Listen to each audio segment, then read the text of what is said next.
是吧，当初我没看中这小院儿，就是太破了，根本没法住人。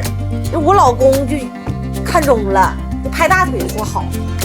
就后来我老公把他想法跟我一说，就我也跟着拍大腿，太好了这一块。就你别看现在这个院子吧，它乱糟的，杂草丛生的，但收拾完啊，实际面积在里边跑马拉松都够用了。咋说呢？只能说我老公把这个蓝图画的太好了。就我对这小院未来期望值嘎嘎高。那咱说干就干啊，就是这个房子吧，虽然好多年都没有人住，然后特别破特别旧，但是这个墙体保持的特别好。但是这房盖吧就没有法用了，就重新换新的。房夹着因为长时间没有人住都胀开了。然后呢，你们发现没？这个房子它没有围墙，那肯定施工第一步先把自己家的小地盘给它圈起来，对不对？围墙先给它码上。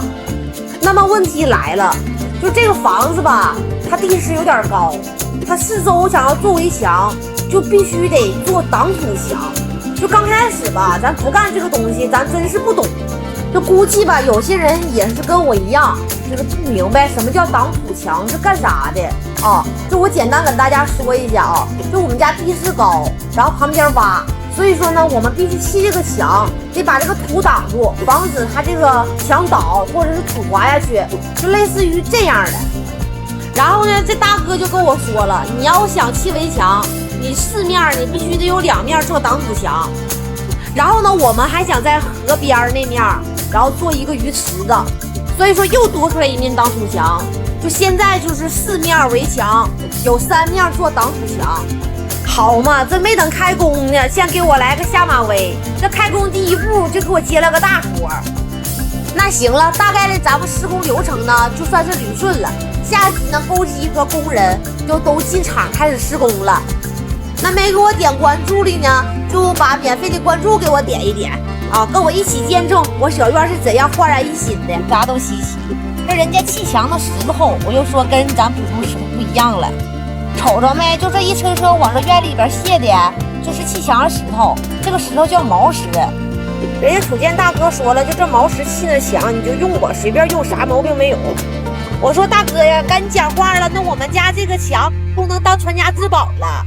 大哥回头瞅我2眼，也没说话，我也不知道他啥意思。但人家大哥可说了，就我家这工作量，这毛石的量用的可老大了，就是价位吧，也是相当可观了。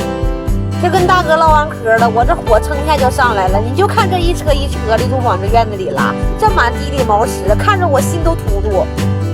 看看地上的毛石，再摸摸我兜里这几两碎银，我悄悄地告诉我自己，你要振作，你要沉得住气，你可是这个院里未来的女主人。哎呦我的妈！那有的人肯定就寻思了，你看其他博主都搁那自己动手改造，你呢就知道小嘴巴巴的。就咱就老铁，咱们说句实在话，就现在这个场面，我能干啥？再说吧，我现在在市里边住，每天来农村往返吧，其实也挺远的。所以说过段时间呢，我打算院面啊或者围墙都差不多了，我就先搬过来了。就现在这个情况来看，外边一个大钩机搁外边运这个毛石砌围墙，屋里边还有个小钩机在那砸墙呢。要不咋说呢，只要你钱到位，玻璃都给你干稀碎。这工程进度是真快呀！我转天一来，人家围墙都砌差不多了。看到我家围墙，我突然间想到古人一句话：天将降大任于斯人也，必先苦其心志，劳其筋骨，饿其体肤，空乏其身。总之一句话，就是奉劝大家，如果以后在农村想买房子的时候，千万看准了，没有围墙想做挡土墙那种，千万别买。问我咋知道的？我钱包告诉我的呗。行了，没给我点关注的，给我点关注吧，跟我一起见证。今天工程就是把房盖卸了，修补一下房盖，然后直接做一下保温。哎呀妈，现在这房子瞅着也太凄凉了，啥都没了，就剩个框架了。但是该说不说啊，这屋里边墙砸完之后了，是真敞亮啊。这说话功夫，我也顺着梯子爬我家房顶上了，还真是一览众山小啊。这小房盖一修不好，样一下就出来了。这老房子吧，以前是准备起几个2楼的，咱们就直接把房盖修不好，保温做好，然后直接上架子上瓦，咱们做一个亮亮堂堂的大瓦房。你搁农村里住啥楼啊？这个房盖吧可多造型了，然后我最后选择了一个叫马尾。马尾这个造型吧，怎么说我形容不上来啊，反正就是特别简单大方。反正一会儿架子上去了，你们也就知道啥造型了啊。这个瓦我选择的是跟我的性格特别相符的一个颜色，枣红色，非常的沉稳。哎呦我的妈！看到没？我们家的房盖啊，大概就是这个型的啊，非常的简洁大方。再来看一下我家挡土墙吧，我家挡土墙吧马上就要竣工了，这整完了确实是好看哈，一瞅就结实，这钱确实是不白花。看看这大爷抹墙的手法，一点都不含糊。我们家的围墙啊，不是就这么高啊，这不是围墙，这是挡土墙。我们家上边还要做铁艺栅栏啊，下边这是基础。看看吧，这小院套一圈起来，是不是就带样了？原来那杂草丛生的都没眼看，你看现在。那就接着说下一个大活吧。正常我们家不是3个挡土墙吗？现在做完2个挡土墙了，还有一面墙。这面墙吧，我打算在外边不是要挖一个鱼池子嘛，现在估计已经给它挖出来了。但是我真没有想到，这面墙的工作量要比其他2面墙还要大。这不是为了以后看鱼或者是喂鱼方便，又多做了一个观赏台。我是看了我这两天在家躲几天吧，也别来了，来了我气就突突。但是说归说啊，这个设计我还是相当满意，看着还是相当壮观的。这挡土墙吧也算是正式建完了，然后我们接下来就开始排土。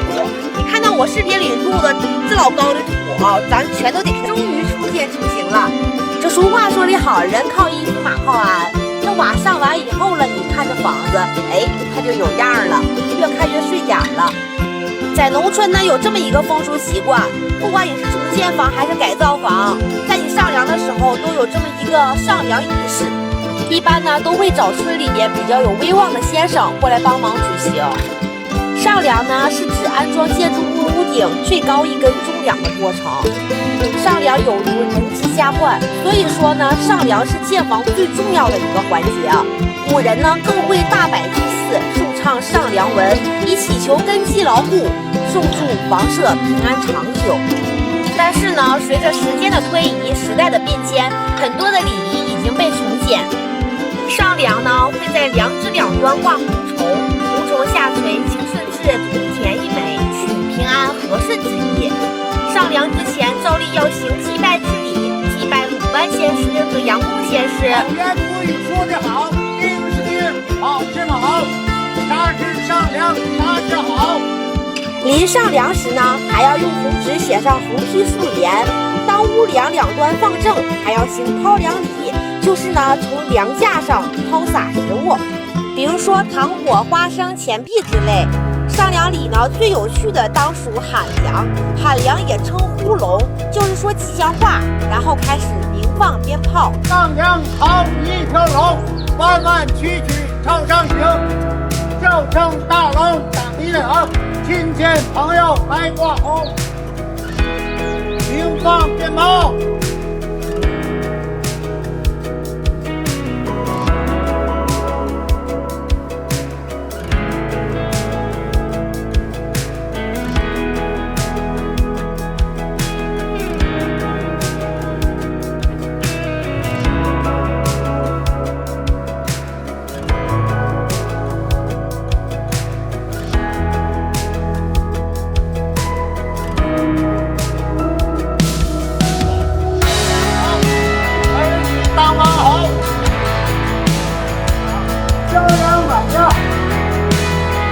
最后再越过越矮，600，最后再日子越过越高。中家祝你上梁吉祥，天天发财。感谢。东家有赏啊，谢赏了。上梁正逢黄道日，见机迎来紫微星。这梁上的可真是大吉又大利呀！所以说咱今天啊，接着干活。这真是等了又等，终于对我的房子下手了。其实，在没等开始施工的时候，我就跟大哥说了，我说我这个房子这窗户必须得给我开大，那个老房子的窗户太憋屈了。咱不说做落地窗，咱也得差不多给它整亮当的、大方的。在这农村山好水好空气还好的，所以说咱家窗户尽量给它开大一些。因为涉及到承重墙，所以说我们家是4个大窗户，2个小窗户，然后正中间是一个入户门。其实我们家从收拾这个房子开始啊，一直到现在都没有设计图，就是干一步设计一步。因为从来都没有接触过农村建房，所以说我跟我老公就是按照自己的意愿去打造自己想要的一个生活环境。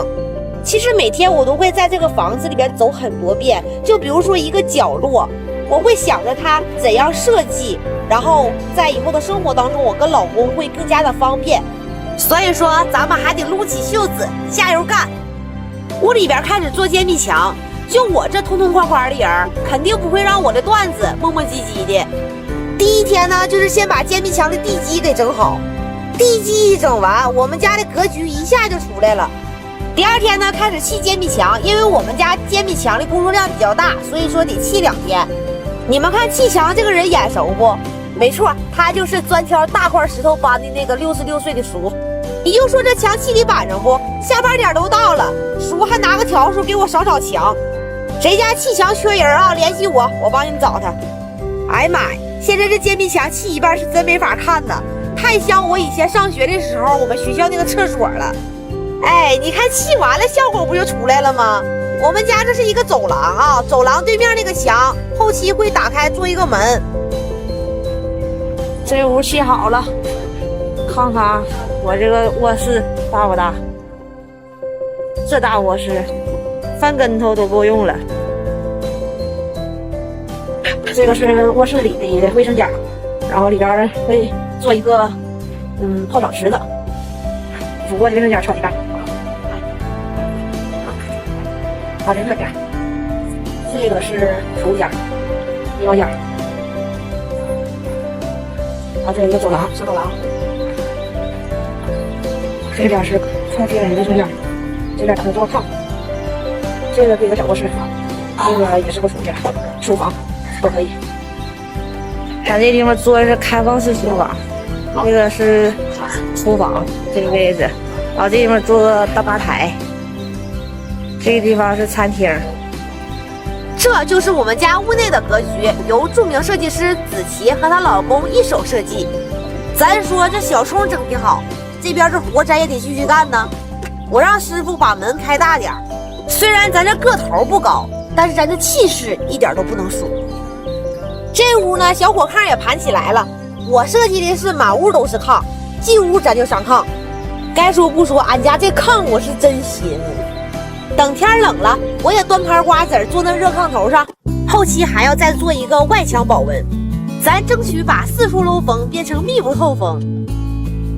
活水泥的、运水泥的、打地面的，看这一条龙的工作速度，我觉得我离入住小院的日子又近了一步。这地面一打完，属实是规整多了哈，但是这墙，属实是有点格格不入。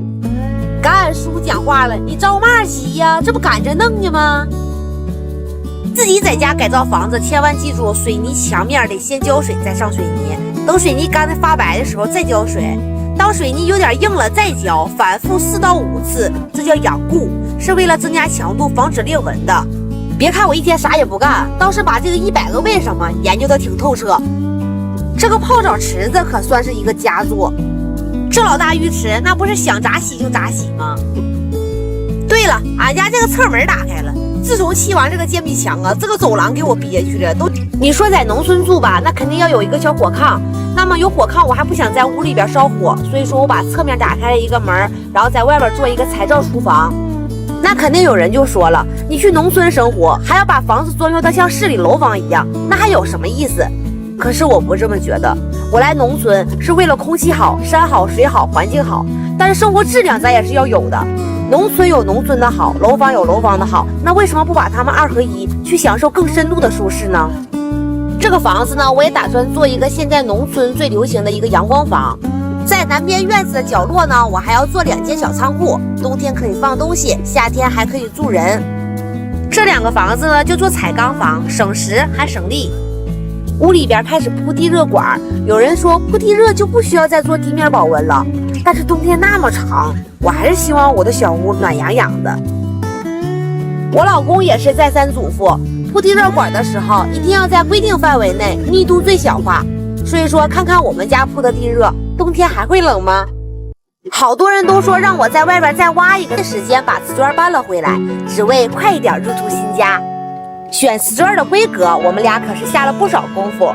最后呢，权衡利弊，选择了800×800的。而且我们家的瓷砖要上墙，也就是说，只要是你们能看到有瓷砖的地方，都是一样的砖。一共173包，520片，而且每一包都有96斤重，这可给3个大哥累坏了。其实我们家屋子里吧，用不了这么多瓷砖，这不之前我说要做2个彩钢房吗？这2个房子里也镶瓷砖。其实我觉得我们家的工程进度就已经很快了，这些画匠大哥和大叔们，他们一个人都当几个人用，哪里需要他们，他们就会出现在哪里。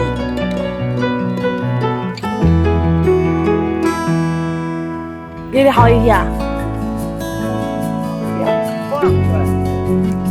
我寻思等那个房子等不起了，这个房子我还是能等起的啊。对，过几天这个房子建好了，我就跟老公先搬到这个房子里来住。要不然呀，每天市里农村的就这样往返，费时还费力，而且省下来的油钱还能为我的小院添砖加瓦。你别说，这彩钢房建的是真快呀，2、3天的功夫就建好了。而且这个彩钢房建出来的效果要比我预期的好，重点是它经济实惠还耐用。看看整体效果吧，这是我老公设计的，你们觉得怎么样？粉丝评论说担心太小蹲不下去，别担心啊，能蹲下去，挤一挤2个人一起都没问题。还有我订的窗户也已经到货好几天了，今天也终于能给他安排上了。看看我选的这个木纹色是不是还挺带劲？行了，验货完毕，开始安装。该说不说的，我家这窗外的风景真是让人赏心悦目啊！窗外的这老些树可真是避暑的好去处。等过几天房子修好了，咱们就在这树下整点小烧烤，喝点小啤酒。窗户呢，我买的是断桥铝的，玻璃是双层玻璃。那肯定有人说了，3层玻璃好，隔音还保温。那我为什么没选择3层的呢？首先价位是一方面，另一个呢就是我家前面就是阳光房，我不需要它保温，阳光房保温就够用了。如果说眼睛是心灵的窗户，那么窗户就是房子的眼睛。如凯罗在挽歌中说的，所谓双眸如小窗，佳景收丽丽。窗户安好了，2个字，好看。窗户一安完，这墙面也是时候给它修补修补了，为后期呢喷真实漆做准备。看这天阴的，明天还得下雨，幸好今天把墙抹完了。对了，还有啊，我家厨房瓷砖镶好了。原来我认为镶瓷砖是个技术工种，现在才知道这活也是个力气活。我家这选的还是800×800的砖呢，遇到高的地方了，这俩大哥往上举砖都挺吃力。咱评论区有明白人不？帮我看看这俩大哥给我镶的瓷砖合格不？这厨房镶砖呢就竣工了，明天开始镶卫生间的墙砖，最后镶地砖。好了，没给我点关注的给我点关注，跟我一起见证我小院。正好窗户也安完了，趁着下雨把窗户饰圈给它抹上。这边呢，主卧卫生间的瓷砖也在有条不紊的镶着，就等着这大家伙过来施工呢。这大家伙别看体格挺大，还挺灵活呢。地上有根电线，看人家，哎，变个身再扶下地，轻轻松松就过去了，还挺有意思呢。要不说这活还得人家干，3下5除2就倒腾出这么大个坑，但是这钱也是好啊。所以啊，我监工，让司机师傅别喝水，少去厕所，多干。铁艺栅栏到货了，别好树，放司机走，咱们开始安装。我知道你们要说啥，铁艺栅栏不好，用久了会生锈。不怕啊，我后期要做花墙，围墙边上种满爬藤花卉。所以当时选择铁艺栅栏的样式呢，也是选择了这款最简单的。反正至于这花最后种不种的活，那就看他的造化了。我不是在农村买了个小院吗？这几天没更新视频，好多粉丝私信关心咋回事儿。给你们看看这几天大雨啊，连续的大暴雨天气，小院工程进度也是处于停滞状态，河水湍急，庄稼受害，还有部分房屋被淹。这种情形呢，肯定也是我们最不想看到的。那么这段时间呢，为了大家的安全，我决定停工一段时间，等雨季过了再施工。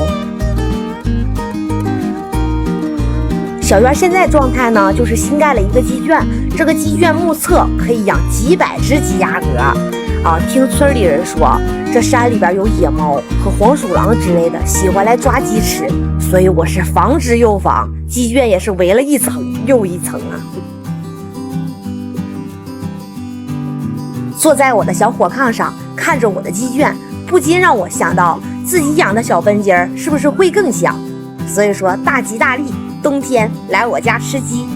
鸡圈建好了，上下铺，上边住鸡，下边住鸭。等天好了，我的小鸡小鸭就可以入住新家了。铁艺栅栏也安装完成了，看今年这天气啊，估计花是够呛浓重了。反正吧，不管咋样，当初从第一眼看见这个院子开始就没有院墙，一直是孤零零的一个房子。现在栅栏安上了呢，也总算有模有样了。因为屋内再加上彩钢房，铺瓷砖的面积有些大，所以啊，历时半个月，屋内的瓷砖镶嵌呢也终于全部完工。从开始的无处下脚到现在的整洁有序，让我对我的小家呀又增添了许多喜爱。瓷砖通铺确实好看啊，而且显得屋内更宽敞。有正在装修的小伙伴啊，如果喜欢这种效果，不妨可以尝试一下，选择这种瓷砖通铺。边开始施工了，我牙都不疼了。只希望我日思夜想的小院这次能快点完工。前有66岁的叔，后有67岁的叔。经过这段时间呢，我在村里的了解，现在农村老龄化特别严重，50岁在我们村都属于年轻小伙，壮劳力了。真的希望这大好山河可以有更多年轻人回来建设新农村。这个地方呢，准备做花池，栅栏边上留出1.5米，种花种树，中间呢用道牙石间隔开，院内铺沥青。肯定有人又说了，沥青有毒不好，没事啊，我就爱闻那味儿。1.5米的花池里呢，全都放了新土。强哥说，后期翻翻土，再把石头挑一挑，再拉点羊粪，就可以种花种菜了。所有打算铺沥青的地方呢，栅栏边上都留1.5米。现在院子里还没出效果，太乱。后期呢，会带大家介绍一下我院子里的布局设计。我的小院时隔多日，终于开始动工了。首先呢，把院子里不平整的地方用钩机都打平，院子需要铺沥青的地方，栅栏边上都留出1.5米的花池，花池和院子用道牙石间隔开。那么镶嵌道牙石之前呢，需要在底下打好混凝土基础，这样镶出来的道牙石时间久了才不会下沉，或者是变得歪歪扭扭。干土建的就别吱声了啊，活干的不咋地，给人家挑毛病倒是一个顶俩。这道牙石就应该这样镶，没毛病啊，我认可。别在我这显摆你点武功啊！钩机呢也把我预留出来的菜地挖好，填上了新土，填好晒一晒，再翻翻土，上点羊粪，就可以种菜了。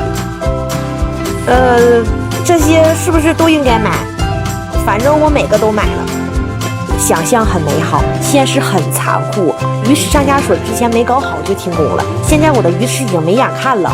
之前买的水管不行，经过这么多天的雨水天气，里边全是泥沙石头和垃圾，那没招，重新整吧。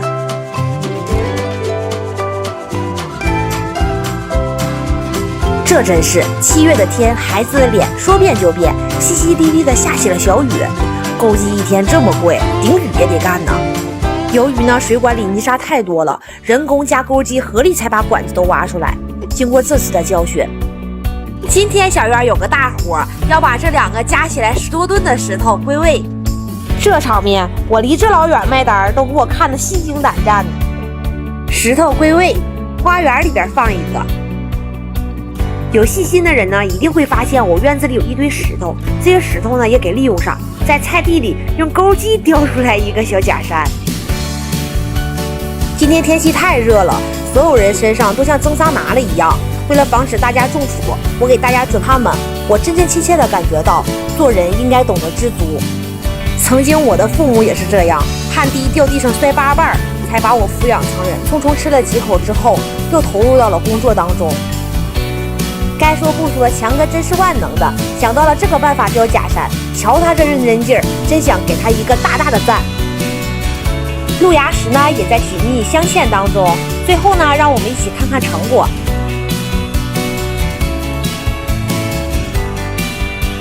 反正吧，以后嘴得学着勤快点，没事多问问。都说不听老人言，吃亏在眼前。我这可倒好，连老人都没问我，那能不吃亏吗？这个水道足足砌了4天，整得像地道战似的，各种小迂回。而且这次还给我量身定做了一个玩水区，2米乘2米的，平时可以用来洗洗涮涮，河里流进来的垃圾呢，也是在这里直接拦截清理。水道修好，开始修路了。路面下边呢塞了2车石头，以保坚固，上面打了水泥地面。过几天呢，院子铺沥青的时候，顺便也给这条路拾掇拾掇。这个工程应该不能再有问题了吧？我现在就是坐等开闸放水的时候。话说咱家院子的地面真是瞅了我太久了，路牙石镶嵌好了，终于可以筹备铺沥青了。三叔呢也是顶雨，把不平整的地方填平，为铺沥青做准备。自从我搬过来，这个地面已经搞坏我3双鞋子了，也不知道是我太勤快走路太多，还是这玩意儿真费鞋。反正沥青路面马上开始铺了，我这小院也能正儿八经的立整一次了。大门口的小鱼池大概形状也挖好了，后期再慢慢做造型。钩机在干活的时候，在地里挖到了一块石头，强哥说这个石头好漂亮，要我们摆在院子里。你别说，用水冲干净一看，确实好看。强哥也是啥活都敢干，钩机师傅也是啥活都敢接，又是钩机加几个人合力把石头吊起来的，好。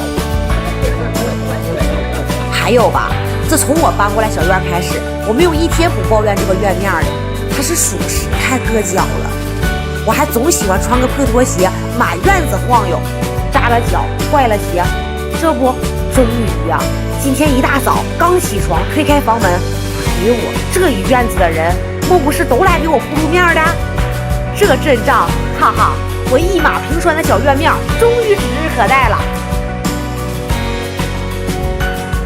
铺沥青之前吧，人家老板就告诉过我们把院子垫平，咱们觉得挺平了，可是在人家那可不合格，所以啊，原本1天半能干完的活，干了整整2天。这边垫地面，那边铺沥青，双管齐下。人多干活就是快，压道机一走一过，板板正正。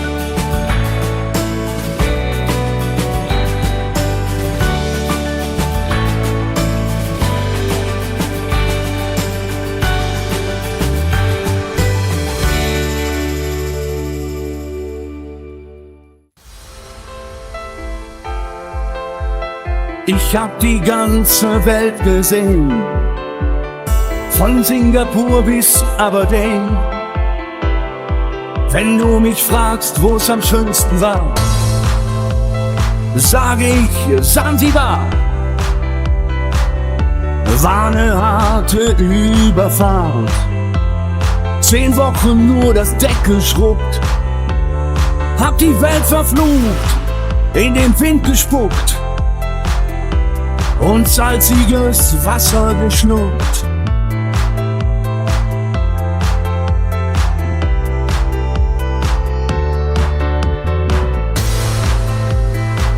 你们知道走路突然间不硌脚了是啥滋味吗？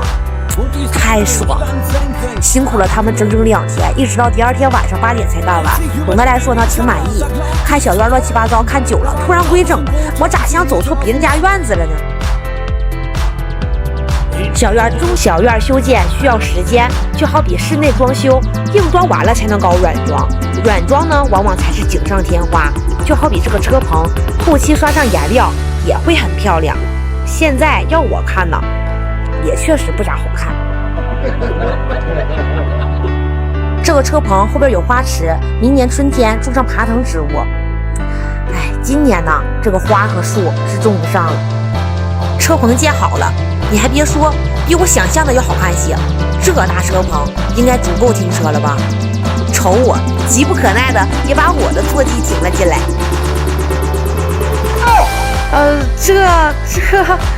行了，实锤了，我们家就是停车场。前段时间呢，定做大门的师傅也来把我们家大门的尺寸量好，大门的设计图呢也已经做好了。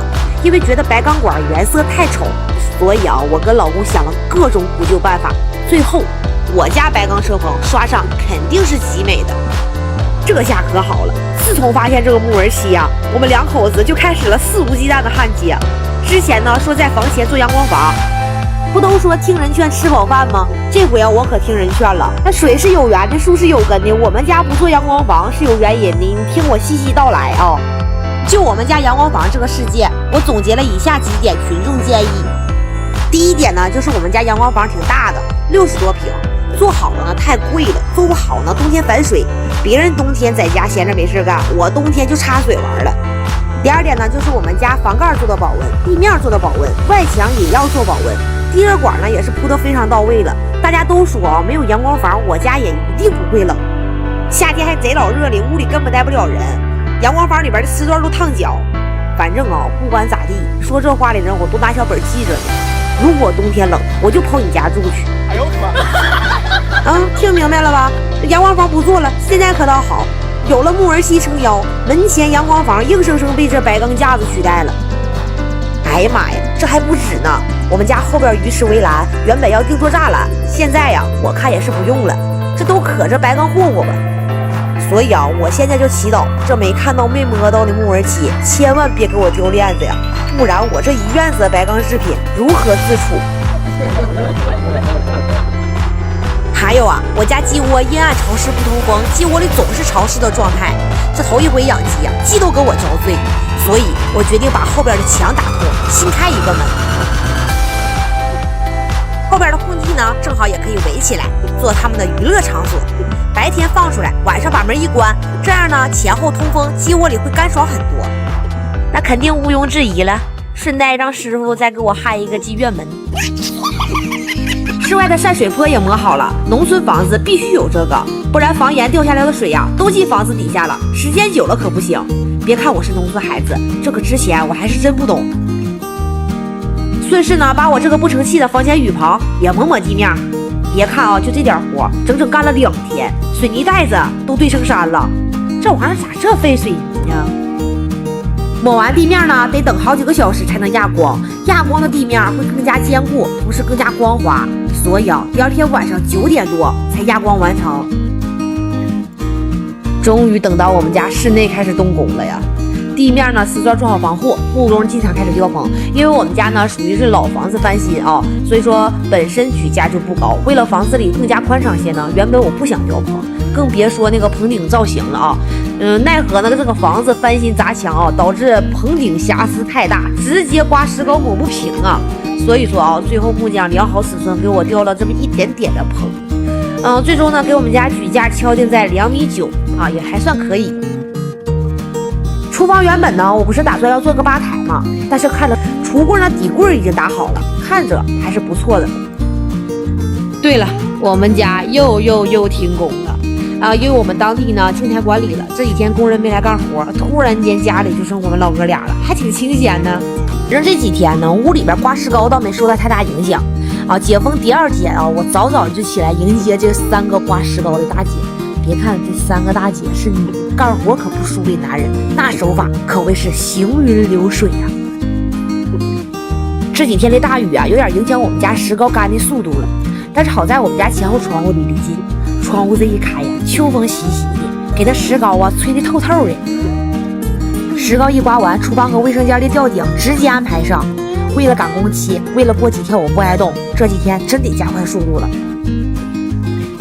都说一白遮百丑，果真呢，这水泥墙看多了，石膏刮完感觉整个房子都提高好几个档次我感觉如果我变白了，我也是个美女。日思夜想的大门终于安排上了。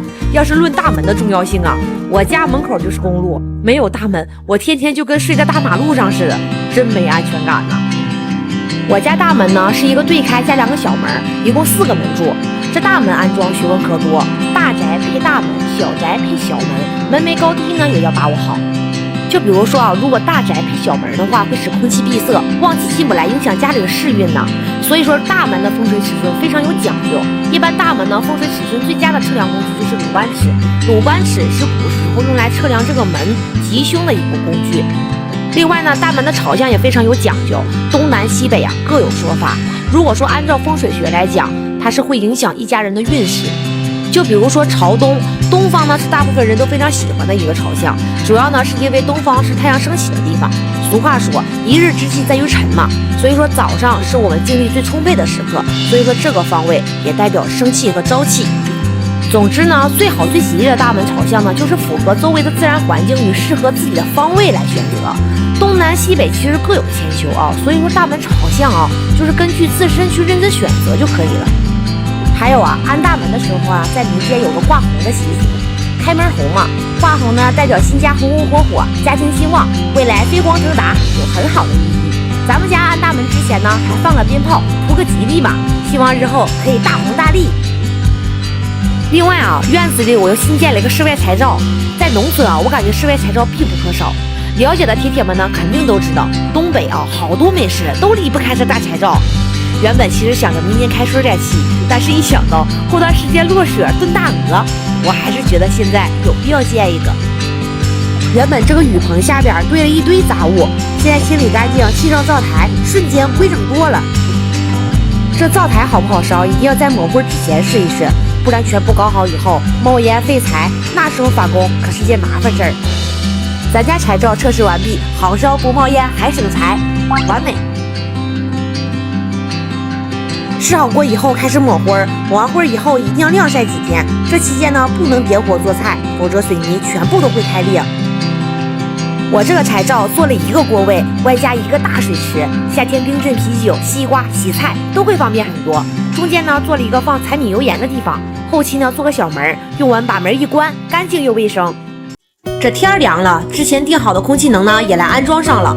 这个空气能呢是一个外机，一个室内机器，外加一个水箱。室内机器呢和水箱我放在了耳房里，安装师傅呢折腾了一小天啊，空气能终于开始第一次加热。学好使用方法，调整好温度，冬天取暖全靠它了。还有啊，我家石膏刮完了，这个季节呢刮石膏不爱干，所以说等了10多天呢。第二道工序呢就是把不平整的地方打磨一下，然后刮大白。大白干得快呀，一天全干了。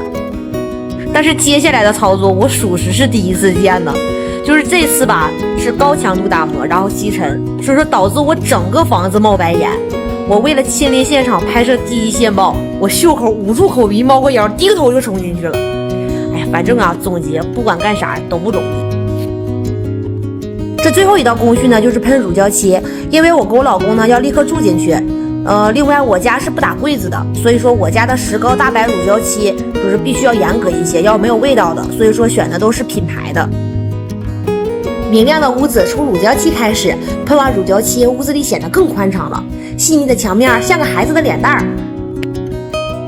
直播间的铁们呢，一致呼应我家鱼池安一个水车肯定好看，这不安排上了。我家水车呢有些大，费了好大劲才安上。那于是问题来了，按照客服指导安上去呢不转。索性呢我们就把水车反过来安装。没成想啊，这个水桶带水把水车运行起来了。可是这水车转是转起来了，就是不洒水，看起来怪怪的。大家有没有什么建议？这个水车我该如何是好？之前我不是说要刷木纹漆吗？有粉丝私信我说我家管子太细，刷木纹漆效果不会特别好，粗一点的管子呢才适合刷木纹漆。所以说最后我选择刷一个深红色，跟我家窗户门多接近的一个颜色。刷漆之前呢需要打磨掉表面的锈，然后再用砂纸打磨一遍。第一遍漆呢先刷新黄底漆，防止生锈用的，然后再刷面漆。为了颜色坚持久一点呢，我也是用了品牌漆。哎呀，又是一笔不小的开销啊！师傅说呢，坚持30年是没问题的啊，我索性呢也是信了。只要明年不是掉漆掉到面目全非，我都是可以接受的。因为这几个月装修碰力壁呀，已经锻炼出我一颗抗击打的心了。